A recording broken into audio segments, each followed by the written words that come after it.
இன்னைக்கு நம்ம அரக்கன் fall of the hulks comic சீரிஸோட இஷ்யூ 6ல இருக்கோம். ப்ரீவியஸ் இஷ்யூ பார்க்குறதுங்க ப்ளீஸ் போய் செக் பண்ணிட்டு வந்துருங்க. நம்ம சேனலில் ஆல்ரெடி அப்லோட் பண்ணிட்டோம். அப்படியே நம்ம சேனலுக்கு சப்ஸ்கிரைப் தட்டி விட்டுருங்க. வீடியோவை கேக் ஆஃப் பண்ணிடலாம்.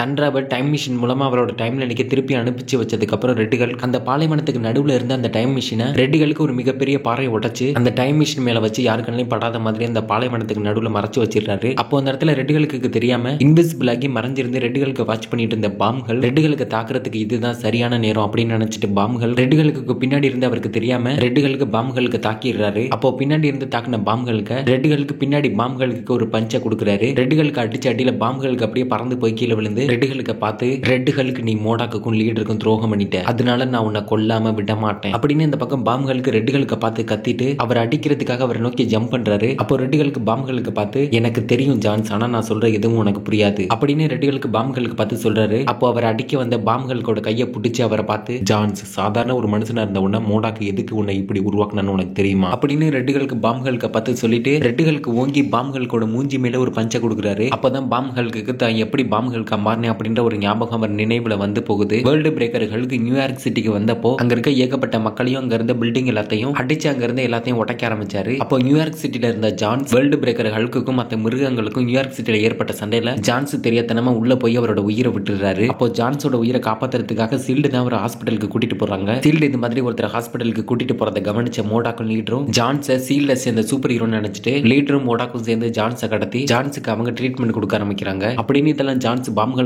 மாறதுக்கு முன்னாடி அவரோட லைஃப்ல நடந்த ஒரு முக்கியமான நிகழ்வுகள் அவரோட நினைவுல வந்து போகுது. இல்ல நீ என்னோட மனசை மாத்த பாக்குற, நீ என்ன சொன்னாலும் உன்னோட வார்த்தைகளால நீ பேசி என்ன மாத்த முடியாது அப்படின்னு பாம்புகளுக்கு ரெட்டுகளுக்கு சொல்றதை கேட்டுட்டு பதிலுக்கு அவர்கிட்ட சொல்றாரு. அப்போ ரெட்டுகளுக்கு பாம்புகளோட வயிற்றுல ஒரு பலமான பஞ்சை கொடுத்து அவர்கிட்ட உனக்கு என்ன நடந்துச்சு அப்படின்னு உனக்கு ஞாபகம் இருக்குதானே ஜான்ஸ், அபாமினேஷனோட டிஎன்ஏவை எடுத்து தான் உன்னோட உடம்புக்குள்ள செலுத்தி நீ பாம்புகளுக்கு மாற ஆரம்பிச்ச அப்படின்னு இந்த பக்கம் ரெட்டுகளுக்கு பாம்புகளுக்கு பார்த்து சொல்றாரு. அப்போ பாம்புகளுக்கு ரெட்டுகளுக்கு சொன்ன வார்த்தைகள்லாம் ஞாபகம் வர ஆரம்பிக்குது. அப்போ இந்த பக்கம் ரெட்டுகளுக்கு சொல்றதை கேட்டு பாம்புகளுக்கு இன்னும் கோபம் அதிகமாகி ரெட்டுகளுக்கு அப்படியே தூக்கி அவரை போட்டு தரையில அடிச்சு அவரை போட்டு குத்த ஆரம்பிக்கிறாரு. அப்போ ரெட்டுகளுக்கு பாம்புகளோட காலை பிடிச்சு அவர் அப்படியே தூக்கி பக்கத்துல இந்த ஒரு பாறையில வீசுறாரு. பாம்புகளுக்கு பறந்து போய் அந்த பாறையில மோதி பாறை உடஞ்சு தூள் தூளா செதற ஆரம்பிக்குது. அப்போ ரெட்டுகளுக்கு பாம்புகளுக்கு பார்த்து நீயும் ஒரு சாதாரண மனுஷன் தான், உன்னை இப்படி மாத்தினது அந்த மோடாக், அவனுக்கு போய் இவ்வளவு விசுவாசமா இருக்கிறியே, அவன் இப்ப வரைக்கும் ஒரு அடிமையா தான் உன்னை இப்ப வச்சிட்டு இருக்கான் அப்படின்னு ரெட்டுகளுக்கு பாம்புகளுக்கு பார்த்து சொன்னதும் அப்ப இந்த பக்கம் பாம்புகளுக்கு நான் ஒரு சாதாரண மனுஷனா இருந்து எப்படி பாம்புகளுக்கா மாறுனேன் அப்படின்ற ஞாபகம் பாம்புகளுக்கு வர ஆரம்பிக்குது. ஜான்ஸ் பாம்புகளுக்கு மாறதுக்கு முன்னாடி அடிபட்டு உயிருக்கு போராடிட்டு இருக்கும்போது மோடாக்கும் லீடர் ஜான்ஸ் ஒரு சீல்ட் சேர்ந்த சூப்பர் ஹீரோவா நினைச்சிட்டு ஜான்ஸை கடத்திட்டு வந்து இவங்க ட்ரீட்மெண்ட் பண்ண ஆரம்பிக்கிறாங்க. அதுக்கப்புறம் தான் லீடருக்கும் மோடாக்குக்கும் ஜான்ஸ் சீல்ட சேர்ந்த ஒருத்தர் இல்லைன்னு அவர்கிட்ட எந்த விதமான சூப்பர் பவர்ஸ் இல்ல அப்படின்னு அவங்களுக்கு லேட்டா தான் புரிய வருது. அதுக்கப்புறமா லீடரும் மோடாக்கும் ஒரு முடிவெடுக்கிறாங்க.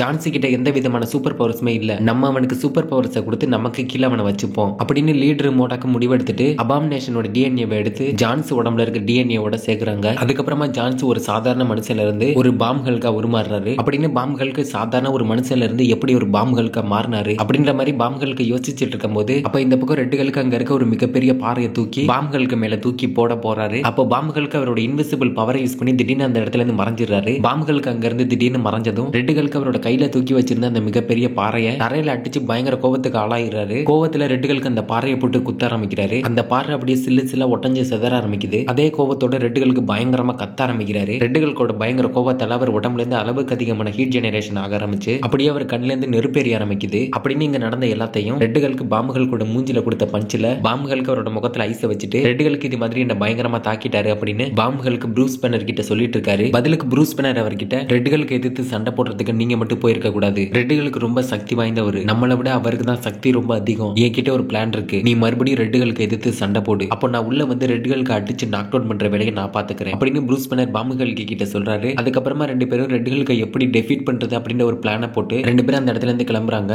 பாம்புகளுக்கு பார்த்ததும் ரெட்டுகளுக்கு பயங்கர உயரத்துக்கு ஜம்ப் பண்ணி அவர் முன்னாடி இருக்க பாம்புகளுக்கு பஞ்சை கொடுக்க போறாரு. அப்ப ரெட்டுகளோட பஞ்சில இருந்து பாம்புகளுக்கு தப்பிச்சுட்டு ரெட்டுகளுக்கு பார்த்து என்ன குறி மிஸ் ஆயிடுச்சா அப்படின்னு கேட்க பதிலுக்கு ரெட்டுகள் அவர் பின்னாடி இருந்த பாம்புகளுக்கு திரும்பிட்டு அவர் மூஞ்சி மேல ஒரு பஞ்சை கொடுக்குறாரு. அப்போ அங்க இருந்த மலைகளுக்கு நடுவுல ஒரு இருட்டுக்குள்ள ஒரு விதமான வெளிச்சம் தெரிய ஆரம்பிக்குது. இதோட இந்த அரக்கன் காமிக் சீரிஸோட இஷ்யூ 6 முடியுது. அடுத்து என்ன நடக்க போகுது அப்படின்றத பத்தி தொடர்ந்து பார்ப்போம் அடுத்த இஷ்யூல. அப்படி நம்ம சேனலுக்கு சப்ஸ்கிரைப் தட்டி விட்டுருங்க. அடுத்த வீடியோல பார்க்கலாம்.